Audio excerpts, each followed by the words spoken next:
From sports to current events to the culture, we talk, agree, disagree, and agree again. Maybe. Confused? Find your outlet, the podcast. Once again, it's on, good people. Another episode of the ATL Outlet. We're back.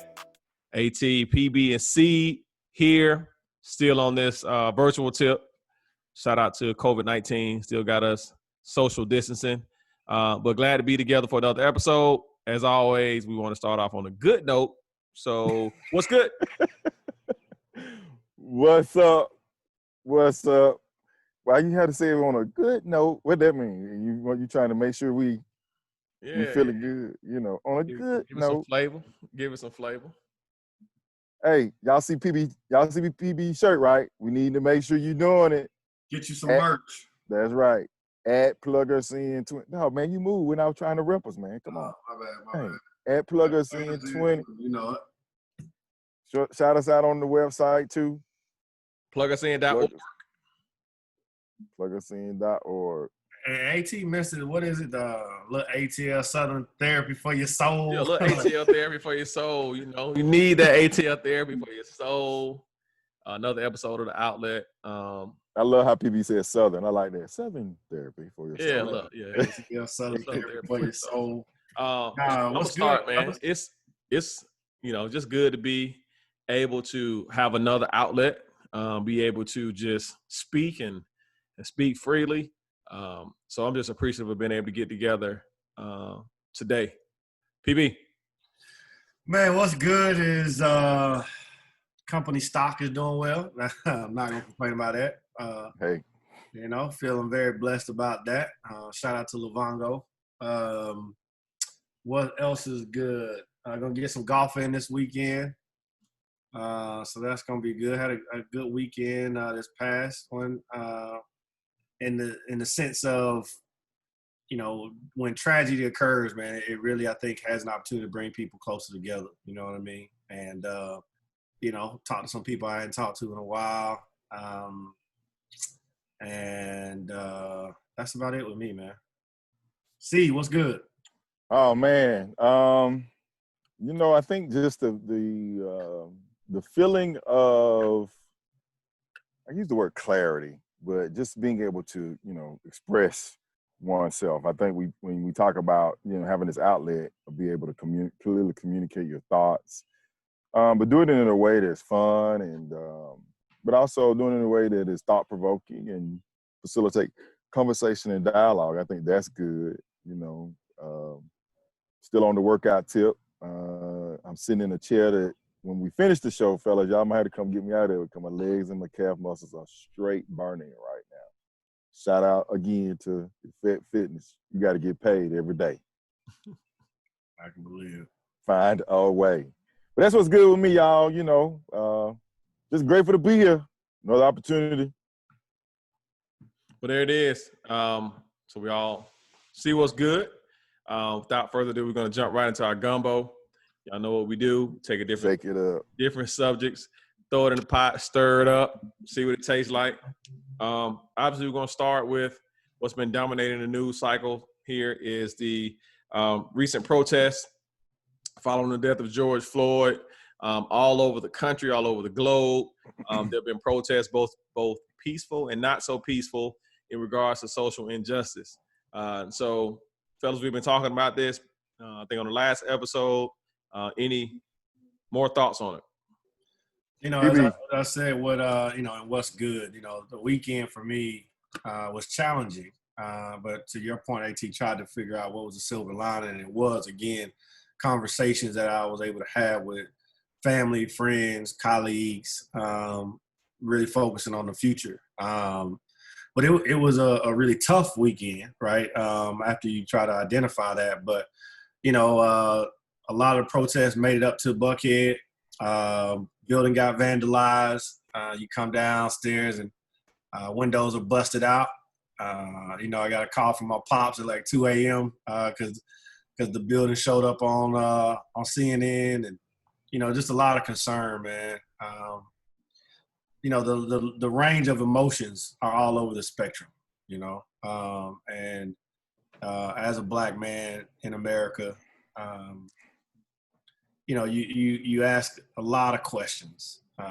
And I think for me, there have been times where there's probably been a level of hopelessness, just to say that, you know, things will never get any better. There's probably other end and say, okay, well, this is going to be the point that something changes. And then everything in between. You know, I've had some challenging scenarios with the JO, even though the stock is doing well, you know, to be the only African-American on the sales team, you can imagine that has presented some communication challenges, but have addressed those head on. And, you know, I think I said on the last one, man, I'm really just curious to see where this leads, right? A conversation I had earlier this week, colleague of mine shared, you know, the hope is that this doesn't turn out to be a similar scenario to the shooting in Vegas or shooting at schools or other deaths of black men, you know, senselessly. Because what data and history will show us right now is that here in the United States, things like this happen, whether it's a black man dying at the hands of a police officer senselessly, or a shooting at a school with, you know, young kids, or a shooting in Vegas. And then once the next news cycle comes around, we've all moved on and nothing unfortunately changes. So my hope and my prayer is that for whatever reason, that this would be the mark of something new for this country, that it is. And now the question is just how, and what role can we all play in that? You know, I think for me, you know, my emotions definitely or have been all over the place. I literally, and I think I've shared, no, I didn't say this. This is after our last show. And I woke up Saturday and I cried. I was in tears, and I'm not afraid to say that. And it wasn't tears of, it was tears of anger and frustration. Like, you know, I know what it feels like to feel like that your voice is not heard, right? And you know, I've had several conversations even prior to the George Floyd killing. Just, you know, a sense of, yes, hopelessness, anger, frustration. And I know that my ultimate job is to provide hope, right? But I truthfully, I didn't feel any. And I remember sharing with my wife just kind of where I was mentally, and I was mentally exhausted, mentally tired, you know, but resonating with, okay, I've got to be a leader in having what I call courageous conversations. You know, I think I shared with the three of you all, like, I don't pretend that I think that I know exactly what an African-American male feels like, but I think I have a good idea. But I always call and say, how you doing? And it, to Paul's point, frustration, anger, hopelessness, I can't believe it, is the common sentiment. But then what is the challenge, right? How do we go from here? And, you know, I said it the last episode, and I'll say it here, you know, as I see it, racism is not a black people problem. We did not create this problem. We didn't create this country. I had an opportunity to watch an episode of Blackish yesterday that had played, I would say, anywhere from 3 to 4 years ago. You could have set it right in the middle of what we're dealing with right now. So history is repeating itself. And, you know, I had a conversation with a white leader today, and they said to me that things have gotten better. Your city has an African-American mayor, and the president of the city council is African-American. And I listened very patiently, and I said to that white leader, you're right, things are not exactly the same. I said, but black people are still getting killed. And so, Black you Bear know, isn't the first one to. Right, exactly, you know, and I said, so things have definitely gotten better from a political perspective. I said, but humanization wise, you know, you can't legislate that. You know, that's a hard issue. I said, so when hearts begin to change and when you start having courageous conversations in your white circles that I can never be a part of, and you really start saying, this ain't right, I don't like it, then, you know, that's when I believe that real change is. I'm going to vote. I'm going to do those things that I've already done it here in Atlanta, but we've got to begin to have courageous conversation. I look at any white leader at this particular point and I say to them, yes, I am asking you to put your friendships on the line. I said, I had to do it.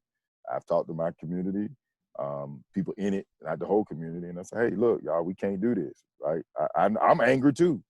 Did I want to bust some stuff up? Sure. But I know that ain't the answer, right?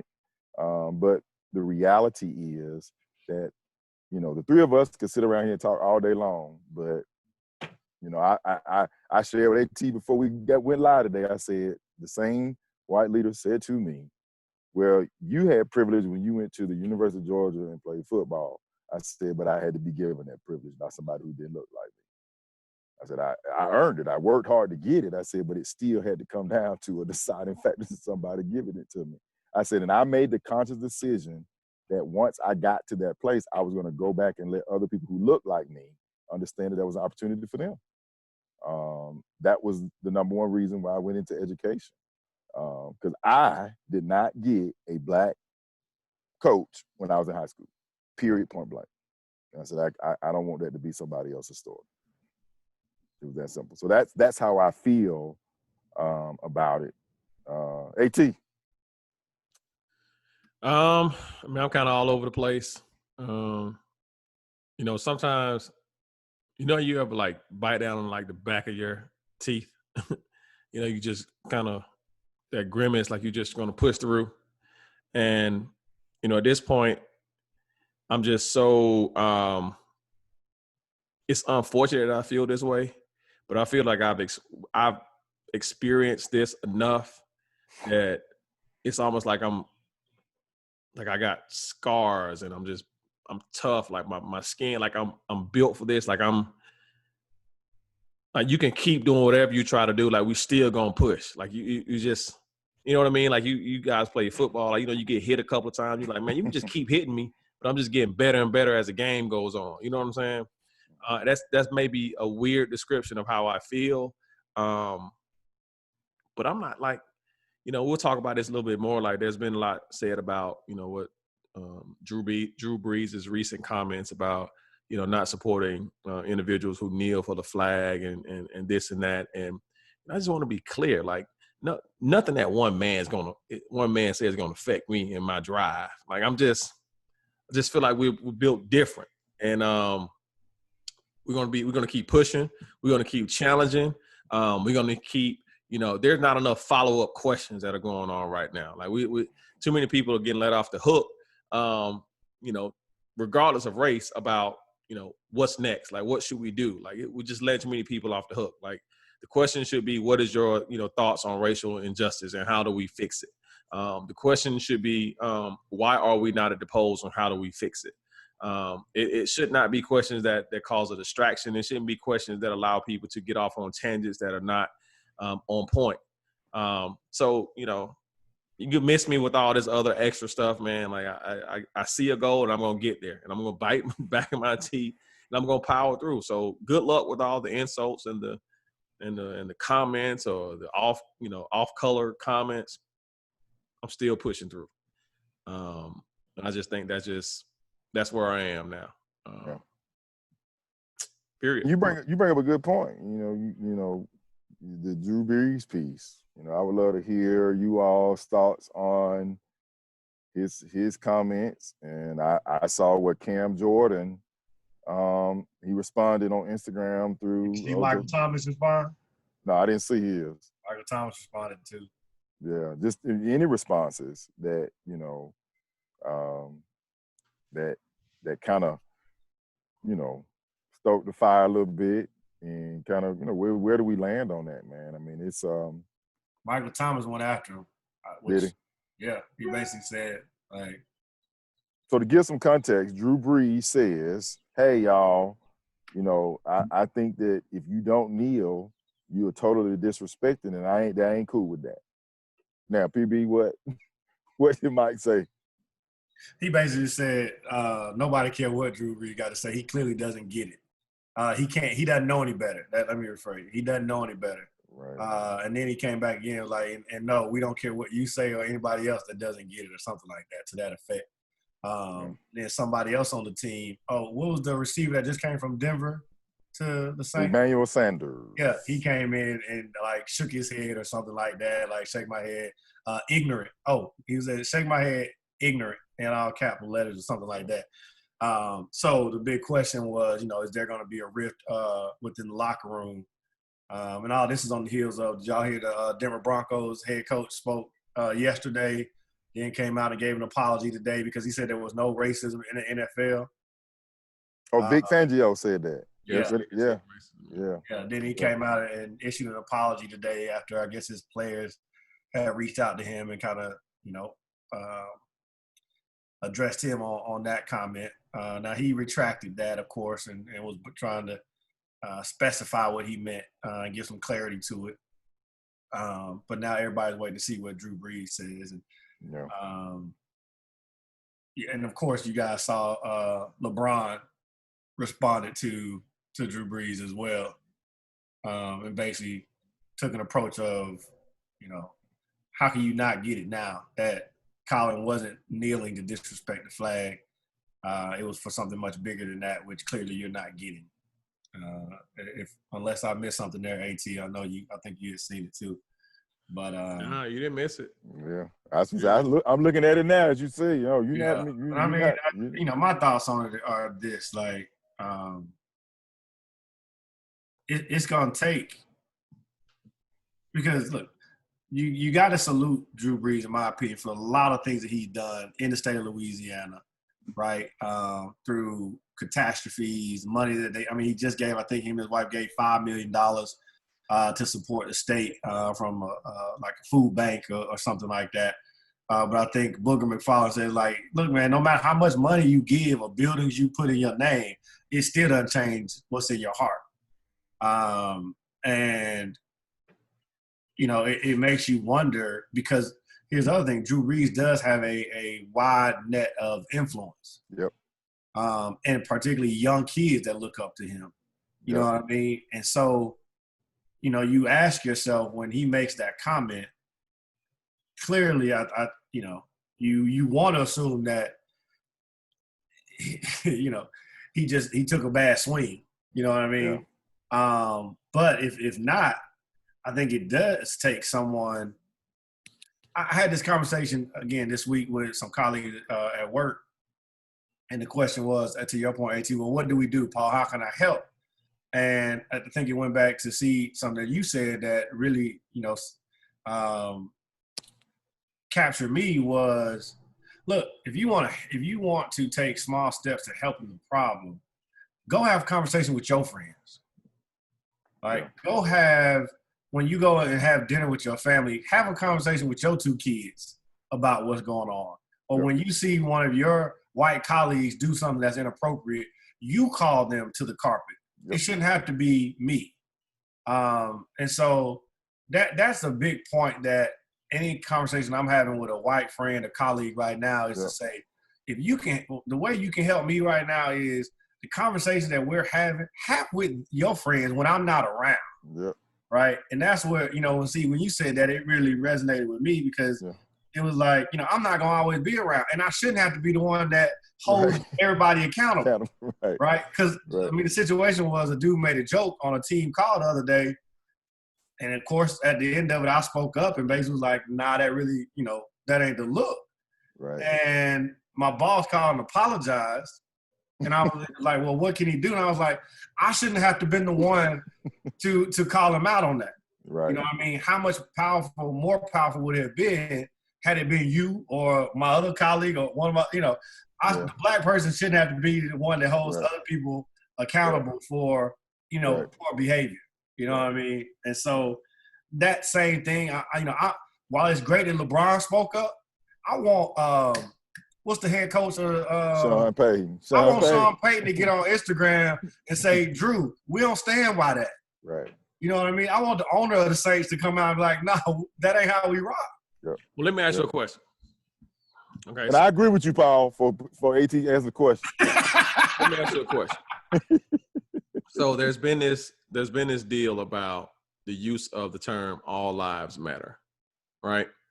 And the response has been, "All lives matter" should not be used in connection or as a response to Black Lives Matter. Correct? So Yes. all lives matter and Black Lives Matter can exist separately within themselves. But if somebody says Black Lives Matter, it's offensive to say all lives matter in response, which makes sense. Right? Right. All right. So my question is on this flag, and see, I don't even want to talk about the flag because I feel like it's a distraction, but on this flag issue, is it possible to be against racial injustice yet for standing and saluting the flag at the same time, separate in and of itself? I get the timing is completely wrong. You know, I get that timing piece. It makes this a little bit different. But so, is that possible? So Paul, let me chime in. I promise you, I ain't gonna be that long. No. I think everything that you said, Ant, around timing and sensitivity, that all is a part of the answer, right? The way that we have set up our society is you can't divulge yourself of any of those things and say, oh, okay, now I can answer, right? You've got to be aware. Again, I always talk in stories. I was riding in the car Sunday from a rally in downtown Atlanta with a white friend in my car. And we had turned left on the street that was barely legal, but they had blocked it off. And he said, hey, man, bust a U-turn. And I looked at him like, and he said, oh, I'm using my white privilege, aren't I? I said, you absolutely are correct. Because in the state of where we are right now, I can't do that. They're not gonna care where I come from. That I was just at a rally downtown, and he acknowledged it. He said, "You're right, Edwin. You know, I'm riding a black car. I'm black. You in the car with me, and I bust a U-turn the minute I see a policeman. Right? I have to be sensitive to everything. Right? And so to go back to your statement, and for me, Drew makes that statement probably devoid of the fact that everything is going on around me. And to be sensitive means you're sensitive, period, right? And so to go to your statement specifically, you know, all lives do matter to me, but I think that's decluttering the noise. What we're speaking about specifically now is Black lives. Absolutely. Right? So you while all lives do matter to me, all lives aren't getting killed right now. Right? That is not the issue. I had a conversation with a white leader today in Atlanta about that. I said, hey, we're not talking about homelessness right now. We're talking about racial injustice. Let's keep the main thing. Because if we don't, it'll be a whole bunch of other stuff that becomes the big issue. Again, that's my answer is you gotta be aware of what everything going on. And I'll just add on to that. I absolutely think that you can do both. But I think if you got the platform that someone like Drew Brees has, I think it's irresponsible not to then specifically address what Steve's point is that else is going on. Had he come out and said, look, I 100% stand against injustice. I stand against the killings in Minneapolis and Louisville and countless others. We've got to do something to fix the criminal justice system here in the U.S. That said, I'm a firm believer that you need to stand for the flag in X, Y, and Z. I think the context of both of those could have been a better approach. But when you only address the one, it gives an impression that you're ignoring the other. Your nephew put out a post the other day where it was literally two guys. Shout out Arlon. Shout out Arlon, standing on a street crossing each other like this. And on the ground is a number 6 on one side, but if you on the other side, then it's a number 9, right? And he was just like, just because I'm right don't mean you wrong. It just depends on what side you're looking from. And it was powerful for me, man. It was something simple, but it was powerful. And that's where I fall off with Drew. It was like, I'm not, if that's how you see it about that issue, but don't ignore the other one that is going on. Right. Which, and my point has been the whole time, a lot of that can be solved in the actual questions. Like follow-up questions are needed. They can immediately a follow-up question should address specifically the idea of racial injustice. Man, great segment, guys. We're going to take a break and we'll be right back. It's the Outlet. From sports to current events to the culture, we talk, agree, disagree, and agree again. Maybe. Confused? Find your outlet, the podcast.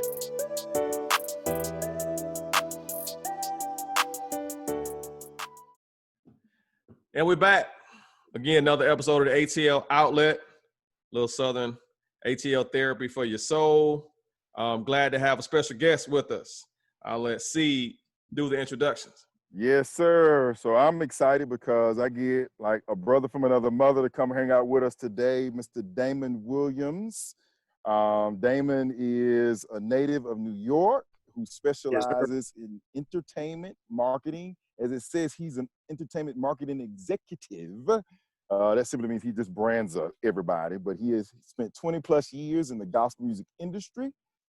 Damon has spent the last 2 decades hanging out with some names that I think a lot of us know: Kirk Franklin, Donnie McClurkin, Marvin Sapp, Fred Hammond, Shirley Caesar.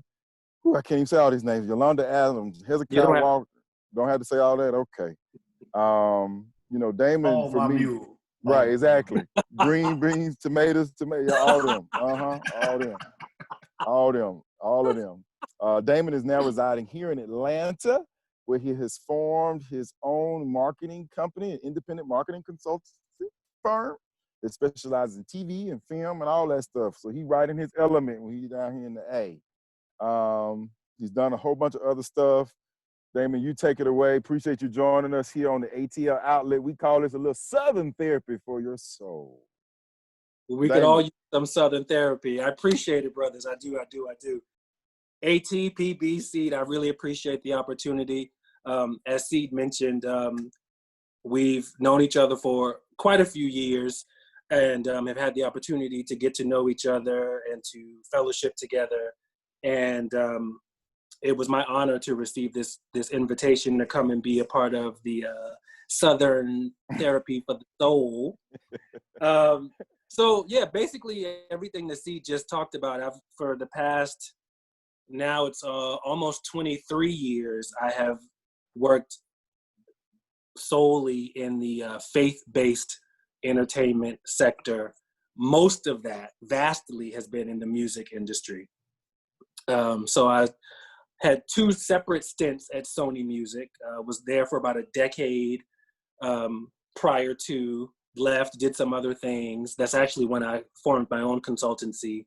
Then I went back to Sony, got a call from them and an offer I could not refuse, and moved to Nashville, Tennessee for a couple years to kind of take the helm and the reins of the marketing division of their gospel division, RCA Inspiration. So as already been said, Donnie McClurkin, Kirk Franklin, Fred Hammond, Hezekiah Walker, Richard Smallwood, Shirley Caesar, and so on and so on and so on.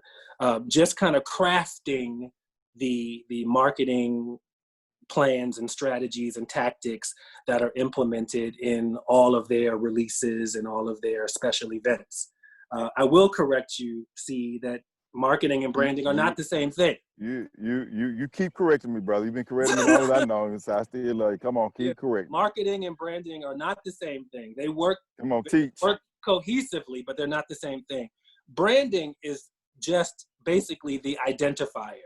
So if you're branding something, you're basically defining and establishing what that thing is. That's the brand, right? So, looking at, you guys, so I know that PB has an affinity to his beard. I already see that. So if I'm just trying to create, come up with what your brand is, I'm going to make sure that's a part of it. So whether it's, maybe we can do a men's hair care line, or maybe we can do, men's, something that's going to be innate and organic to what you already bring to the table. That's the branding component. Then the second part is the marketing. So once we've decided what the thing is, the marketing part comes in. Okay, so how do we now get this thing to the masses? That's the marketing. So you identify the thing, then you have to figure out a way to communicate and convey that thing to your target audience. So that would be the difference between branding and marketing.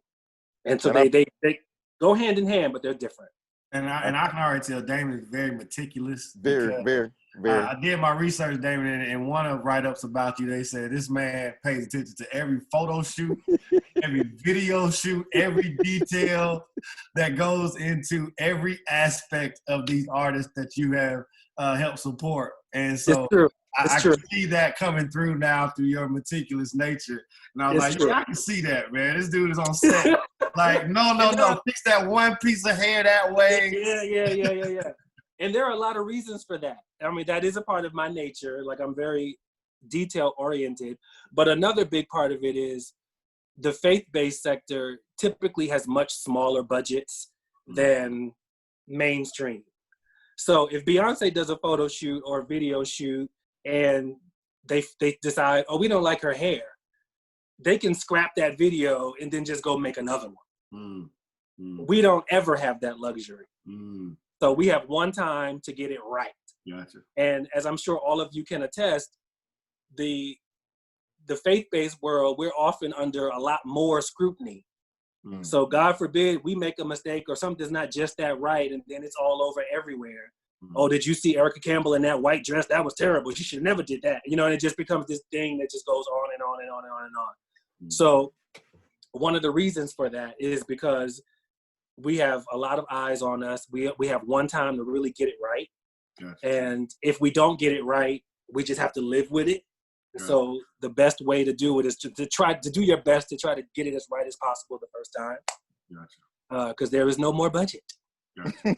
So David, tell us, how did you land here? Like, how did you get involved in this area of I guess a business? Was it a passion or something that just kind of happened?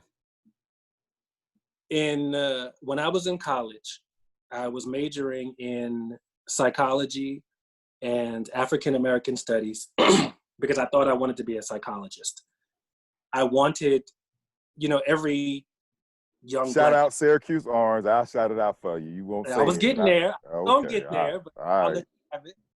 So, I thought that's what I wanted. And I think looking back now, I think, growing up in the 80s, everybody wanted their children, be a doctor, be a lawyer, be whatever.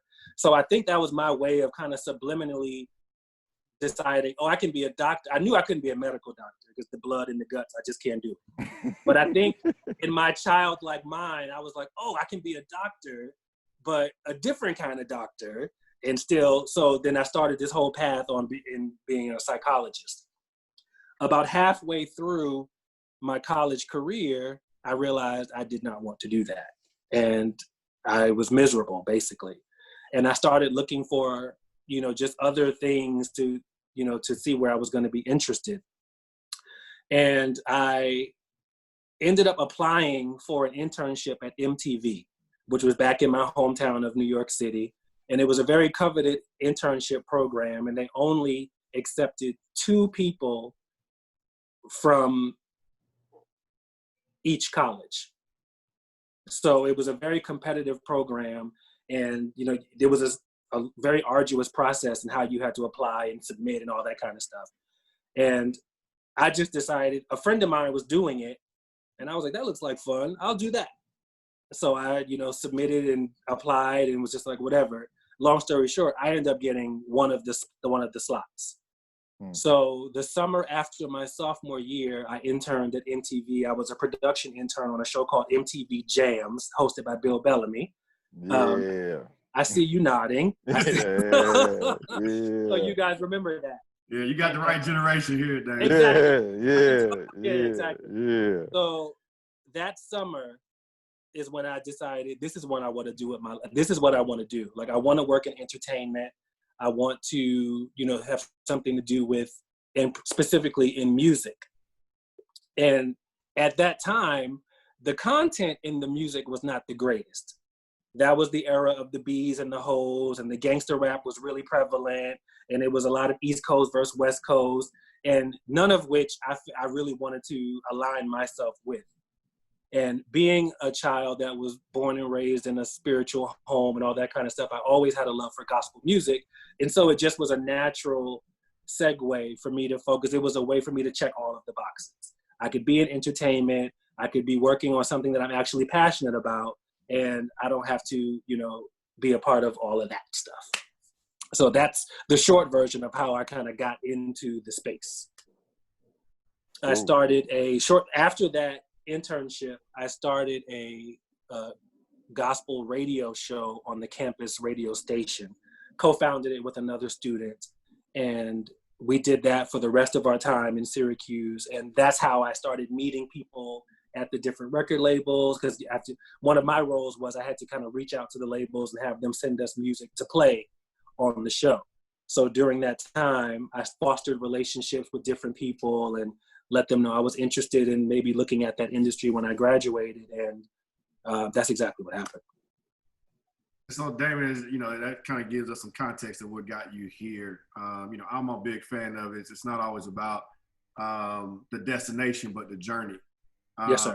Are there any aspects of your journey that really stand out for you that was maybe really fun, really passionate, really challenging? Any of those that just really stand out for you that you would highlight, throughout your career? All of the above. I've got funny, I've got challenging, I've got all of it. One key part of my journey was my very first job out of college. I started working for a very small marketing and promotion company that was based in Los Angeles. And the young lady that started the company was VP of marketing at one of the big labels. And she left to do her own thing. And she and I had fostered a bit of a camaraderie with me being at the radio station. And she said, hey, I know your graduation is coming up soon. If you're interested, I would love to possibly work with you in a professional capacity. I was like, bet, let's do it. And so for 4 years after college, I lived in Los Angeles and was working with this young lady. And the part of the journey that I love to talk about is I was making $19,000 a year in LA. Before taxes. In LA. In Los Angeles. Now get this.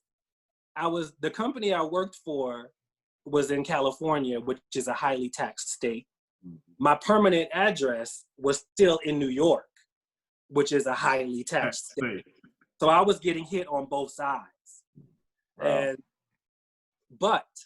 So I was making no money and I was living very, very, very modestly, as you can imagine.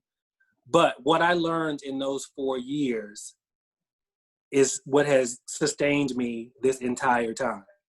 And after that 4 years, I was able to leave and go work for Sony the first time. So I went from this really small company, upstart, to working for the #1 company in my industry, based primarily on everything that I was taught in those 4 years, that I wasn't getting compensated financially, but what I was gaining is something that has proved invaluable over time. Any key nuggets in those 4 years? You say that, they sustained you. Yeah, it's really the basic tenets of business and professionalism. It's this,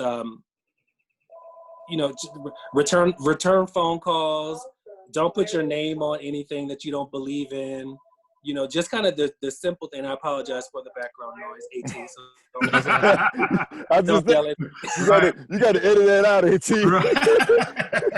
Hey, I was praying it wasn't seed. I was praying. Because I was going to give him the business. I do apologize for that. No. And really, the #1 thing that I got from that is that it's all about relationships. And a lot of times relationships and respect will take you a lot further than money can or ever will. And it really is a reciprocal business. And, you know, you might do me a favor today, but then I'm right back to do you another favor tomorrow. And it really is about a network of relationships. And, you know, that adage of it really isn't what you know, but it's who you know. It's very, very key, and it's very, very true. I have I know you had asked a question yet, but I want to jump in. We get a lot of I get to ask Damon questions all the time. Y'all take it away. I got a few. I'm trying to wait. So, Damon, we've been doing a lot of talk, man, about protests that are going on, the idea of racial injustice here in America. And I'm sure that you've had experiences as a young Black man in powerful positions and powerful companies where you've had to address issues of race and issues of justice. So just kind of want to get your take on, you know, where we are right currently as a country, as a world, and any experiences that you've had through your dealings with people and how they relate. Man, I think, and I will be specific, I think just like every other Black man in the country right now, like, you don't live to be my age and not have any experiences. We all have experiences. One in particular is, you know, I think we're all aware now of the Central Park Five or the Exonerated Five. Well, I grew up in Harlem and I'm the same age as all of those guys. And I lived in the same proximity to the park that they did. And I have 4 older brothers. So when I hear about the Central Park Five, and so being in New York at that time, being the same age, knowing it could have very easily been myself or any one of my brothers, and just watching the whole thing transpire, and even as most recently with the documentary that came out, is something that has left an indelible mark just on my life. Where we are now, I think, I mean, the obvious things, like it's tragic and it's sad and it's upsetting. It's all of those things. I also think it's necessary, unfortunately, to something major had to happen to get the attention of the world, to start the conversation that can potentially affect change. Like, we've been doing the right things all along. We've been taught to comply when pulled over by the police. We've been taught, you know, what to say, how to hold your hands, all of those things. And even in doing those things, we see that the end is not always favorable, innocent or guilty. I think there's a role in the entire process for everything. I think there's a role for the protesters. I think there's a role for the organizers. There's a role for the educators and the elected officials. Everybody has their role. And it's, on one hand, very disheartening to see the same thing over and over and over and over again. And the list of names just keeps getting longer and longer. I had a conversation with a person not of color just the other day, and they were outraged at the protests and the riots and the looting and, you know, all of the things that are currently going on. And I just asked one simple question. I said, well, let me ask you this question. Where was this level of outrage and anger and disgust when a Black man was killed live on camera? Why does it take this level of activity for us to see your outrage?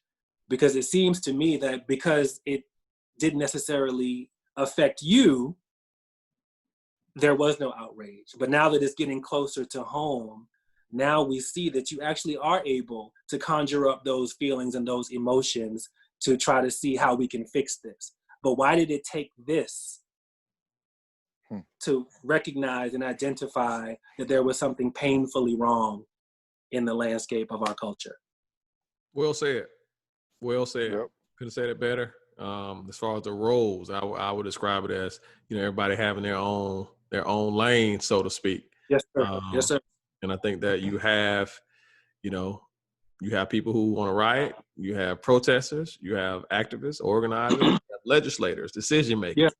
Yes, sir. We have to occupy all of those lanes. So I thought that was well said. Well said. I know that's been a big topic. I want to make sure, do you guys have questions on that topic? I do, Damon. You know, I've always admired how you have eloquently spoken. So I want to hear, in light of everything that you just said, if somebody said, Damon, using everything that you know, your meticulousness, that was a good pickup, people, because he's very meticulous. What are some suggested solutions or possible solutions that you would offer, given all that you've experienced and even in your marketing and your branding background? What would be some suggested possible solutions? Solutions to the racial injustices? To the racial injustices. Hey, he's not gonna ask me the easy question. No, not this man. No. Damon, how do you make world peace occur? No. And we got 2 minutes to get it done. That's right. Go. Right. Ready? Go. Yeah. Man, I think I'll go back to what we've already kind of said. Like, I think it's important for us to understand the value of our differences. And just because somebody does things differently than you do, it doesn't make them right and it doesn't make them wrong. What's more important than right or wrong is solidarity and unity. And I'm from the school, if we're going to be wrong, let's be wrong together. Right. And let's have each other's backs while we're wrong. And let's go down together. Versus, well, I didn't like what Steve said because I never would have did that. And, you know, AT tripping because I don't know why he posted that. And, you know, and which is what I find that we do a lot. We kind of just dissect and we diminish someone else's efforts rather than trying to find a way to align ourselves with them, even if it's not doing the same thing. But there's a way that you can support even in not total agreement. You know what I mean? Like you think about the civil rights movement, and you can't tell me that everybody agreed with everything that was said or done or implemented. But what they had then that we don't seem to have now is they had the unity and the solidarity, and they showed up. They showed up and they marched and they strategized and they protested and they planned, and it wasn't reactionary and it wasn't spontaneous, and it was effective. They knew what the agenda was and they stuck to it. So if I had to offer one solution, it would just be you working together and identifying, this goes back to the branding, identifying the strengths that we all bring to the table, because it's all necessary. Yep.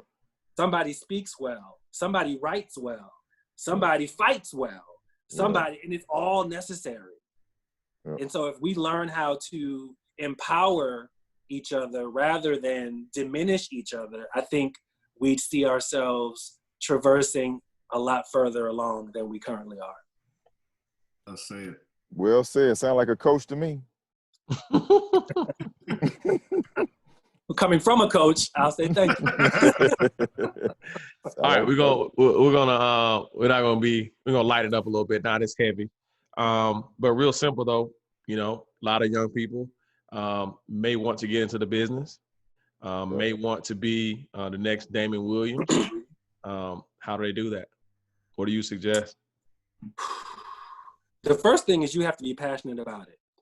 That's the first thing. Because in the beginning, you're not going to make a lot of money. You're just not. There's not a lot of money to be made in the beginning. But as I mentioned earlier, there are things you can gain that are not financial that will take you as far as you want to go. So number one, you have to be passionate about it. And you have to really want to do it. Because while from the outside, it might look like it's a lot of glitz and glamour, it can be that at times, very, very small amounts of the time. But the larger piece of the picture is a lot of hard work, a lot of thankless work, a lot of, sleep, a lot of long days and long nights. And if you don't have the passion for it, and if it's not what you really, really, really want to do, you'll burn out quickly. So be passionate, Be sure it's really what you want to do. Make sure you want to do it because you like doing that thing, whether it's marketing or branding or A&R or production. Make sure that's really what you want to do and that you're really not just trying to have proximity to the stardom, because that's what eats up a lot of people. They say they want to get into the industry, but they really want to be. You can't run the show and be in the show at the same time. Right. So either you want to run the show or you want to be in the show. Right. And it's very seldom that people do both simultaneously and successfully. Gotcha. Final question. Yeah. This might be a tough one for you because you work with a lot of people. Oh. Top 3 gospel artists, in your opinion. Top 3. You gonna get that man in trouble. He still gotta make a living. Listen. Do we need to stop and take a break? I'm just saying, man, still gotta make a living. He don't put somebody in the top 3. They might not call him next week. Yeah, that's true. Do I let him off the hook? No. Okay. I'm he want to stay on it. I want to see the people want to hear the song. The people want to know. They want to know. The top 3, if you had 3 more plays left, whole CD player in your car. No. If you had 3 more plays left on your iPhone before it dies, and you got to listen to music, what artist? Okay. I'm going with. All right. I'm gonna say. This is hard. I'm gonna say Kirk Franklin. Okay. I'm gonna say Yolanda Adams. Okay. Ooh. And I'm gonna say it's got to be a Winans. Can I say the Winans? You can say all of them. That's safe. That's great marketing. That's great marketing. Speaking of that, man, Kurt, did y'all see Tamala Man come on Instagram Live the other day? Yeah, man. Yeah. So Damon, I got to ask this one question. Well, I guess it's 1.5. What does A&R stand for? Artists and repertoire. Okay, that's cool. So go ahead. Yeah. I'm sorry. Go ahead. No. Basically, it's Seed wants to release a record. So the A&R executive's job is to craft what that record sounds like. So they get to know the artist. Like, what is it that you want to say? Like, what do you think you have to say in this landscape? We got 50 million artists. What are you going to say that's different than everybody else? So that's the A.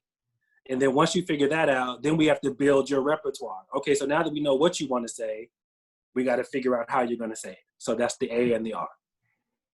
So I would be remiss if we didn't talk just a small bit about, you done some television work. I have. I was about to get there too. Well, I'll let you ask the question, PB. I'm just curious, again, had done a little research, understand a little Game of Thrones, a little 12 Years a Slave, Preachers of Detroit, Oxygen's Preachers of LA. Is there a most fun project that you've done in the film or television space that, really stands out for you? Most fun would have to be, and it's one that you didn't mention, but I'll say the most fun was there actually was a spinoff from Preachers of LA. Dietrich Haddon and Michelle Williams of Destiny's Child had a show called Fix My Choir. That was the most fun. Gotcha. Because we traveled the country searching for choirs and putting together choirs and doing choir workshops. We did choir flash mobs at Essence Fest. So that was fun. Got it. The show didn't last very long, but working on the show was fun. Yeah, the most impactful, I would say, is I worked on a film called Black Nativity, which came out a few years ago. Mary J. Blige was in it. Angela Bassett, Forrest Whitaker, a bunch of people were in it. It was a Christmas holiday release.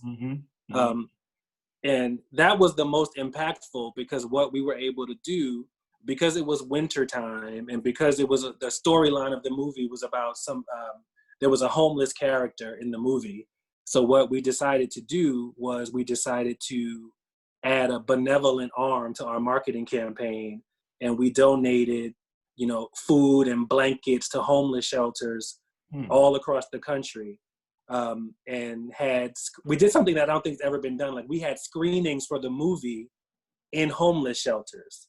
Wow. This population of people that usually are left out of such things, they never get access to that kind of pomp and circumstance. So we actually brought the cast to homeless shelters, and we gave them things, we showed them the movie. So all the things that we normally would have done, for the who's who, we did it for people, the disenfranchised, the people that normally would never have access to such a thing, which was a great benevolent act because we were able to leave, lasting donations with them. And it turned into quite a great marketing tool because the media caught wind of what we were doing and just started to amplify, which is the whole point of marketing. You want trying to get everybody to know what's going on. Isn't that a coincidence? You do something right and you get rewarded for it. Exactly. Gotcha. So I think that would be the most impactful. Gotcha. Cool. Yeah. Cool. Hey, T, let's jump into yes sir, no sir. Okay. Damon, just Damon too. We're gonna take care of you right here. This is our favorite part of the show. It's called not that you're part of the show. See how you do, David? Yeah, put a little shade. Let's say. The show is called. The show is called. Is that what the show is called? Yes, you just changed the show, Damon. We branded really well along with it. Yes, sir. No, sir. Damon, here's how it works. All right. Okay. I bring up a topic. If you agree, you respond yes, sir, in the affirmative. If you disagree, obviously no, sir, and then we'll get your opinions as to why. So we'll start from the jump. We've been talking a lot about men's grooming, facial hair, things of that nature.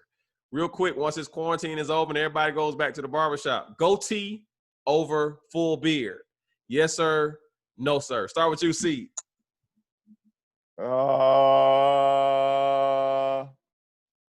Yes, sir. I can't have all that hair on my face, man. I feel like I got people crawling on me. Can't do it. Yes, sir. Right now. I'm gonna go with yes, sir, on this one too, man. I normally rock the goatee, beard, man. It's just that this COVID, man, this quarantine life, it just brings it out of you, man. It just brings it out. I haven't been crazy about trying to go to the barbershop, you know what I mean? So, yeah, man, once this thing comes back to normal, y'all ain't gonna see much of this. And I'll be trying to get rid of all this platinum I got down here. That's the no, sir. That's the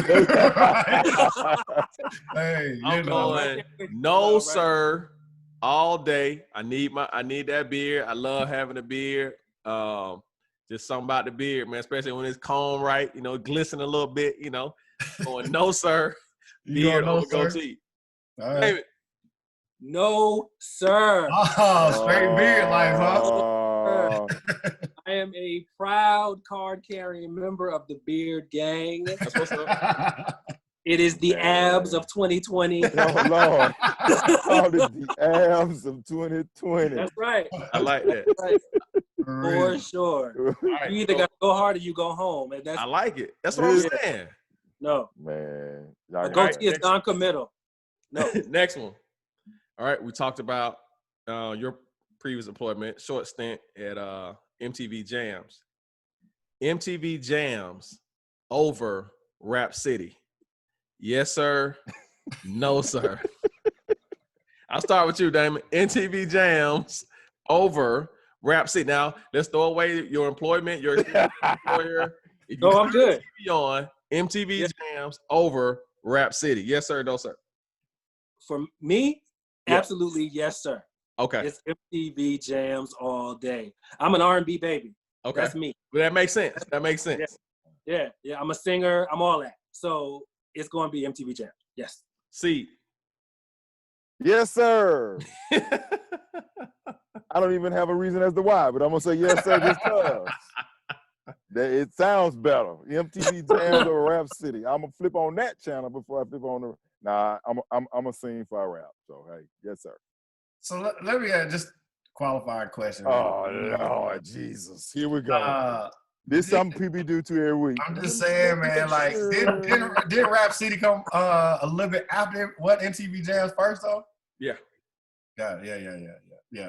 I'm going to go no, sir, because I'm going to go Rap City because that, you know, just given the age and the time frame of it, like, I probably spent more time watching Rap City than I did MTV Jams. So I'm going to go no, sir. It's a close one for me. It's real close. But the booth and that Rap City is everything. Yeah, man. I got to go with the booth. Rap City's a no, sir, for me. Rap City over MTV Jams. So there is an age difference on all of these things. I just want y'all, everybody, listeners, please know that there is a difference. Right. Listeners, all of our ATL Outlet listeners, there is an age small one, but there's an age difference. Right. It's all good. It's all good. Let me throw one in there real quick. Since Damon was talking about you know, the beard gang and all this. So at this age, cardio workout over weight. Yes, sir, no, sir. Oh man. You up. Repeat it again. Cardio workout over weightlifting. Woo.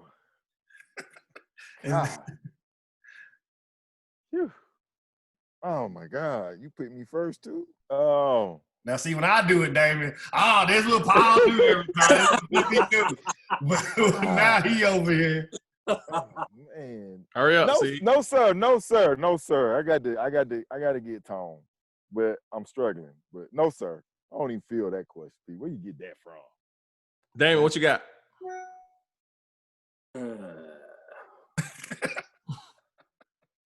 I'm gonna have to say no, sir. Well, wait. See what I'm talking about? See, wait. See, you know, you gotta commit. This is the qualifier. This is the qualifier because PB said at this age. Right.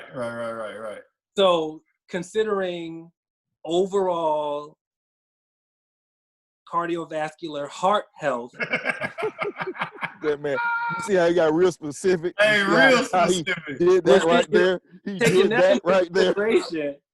One of these is going to contribute to a longer life than the other one. One is going to give you nice results now, but the other one is going to, or could potentially lead towards a longer, healthier life. So that being said, I'm going to say,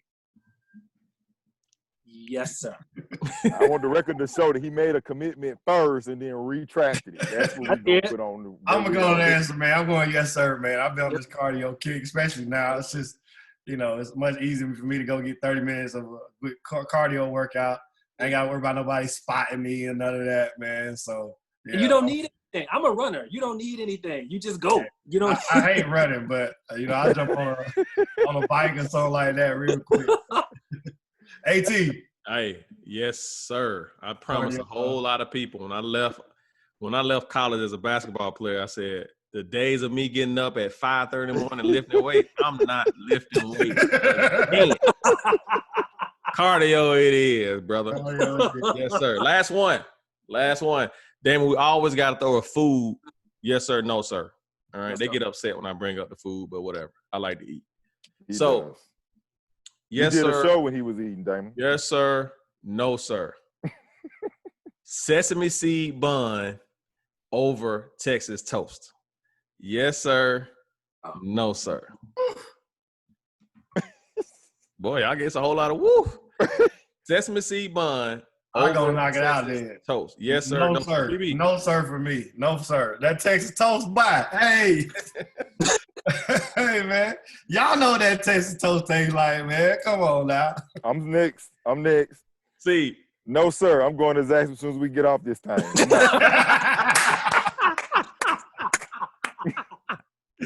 I'm in agreement, man. I'm going no, sir. Texas toast all the way. Damon, what you got? 100% no, sir. No, sir. No, sir. Glad to see we all cheese and butter. You can't beat it. Right. Ain't no seed in the world that's gonna beat that. No, it ain't no seed. No. Hey, glad we can all end on the same note. Damon, before we get out of here, man, you want to shout out your people, websites, social media? How do we connect with you? Yeah. You can follow me on Instagram at Mr. Damon Williams. That's just Mr. Damon Williams. I'm on Facebook, same thing, / Mr. Damon Williams. Twitter, same thing, Mr. Damon Williams. To just know what I'm working on, what's coming down the pike, and be the first to know, what that latest and greatest is about to be. So that's where you can find me. As always, man, we appreciate you coming on the show. PBC, anything? Hey, I just want a quick shout out. C, thanks for connecting the ATL Outlet with Damon. This was a pleasure. Likewise. Hopefully, at some point we'll get you back on, man, and hear the next update. But we absolutely appreciate you being on. Enjoyed it. Still shout out. Go ahead. I'm sorry. No, just my pleasure. Thank y'all. See anything? All I was gonna say, D, man, I appreciate you, man, for saying yes. Yes, I will be calling you to figure out what our branding is and how we can get out in there more. Man, yeah, always appreciate you. Love you like a brother. So I appreciate it, man. Right back at you, man. And I'm available anytime. You know that. All right, that's our show for today. The ATL Outlet, little Southern therapy for your soul. Holla. In the A. From sports to current events to the culture, we talk, agree, disagree, and agree again. Maybe. Confused? Find your outlet, the podcast.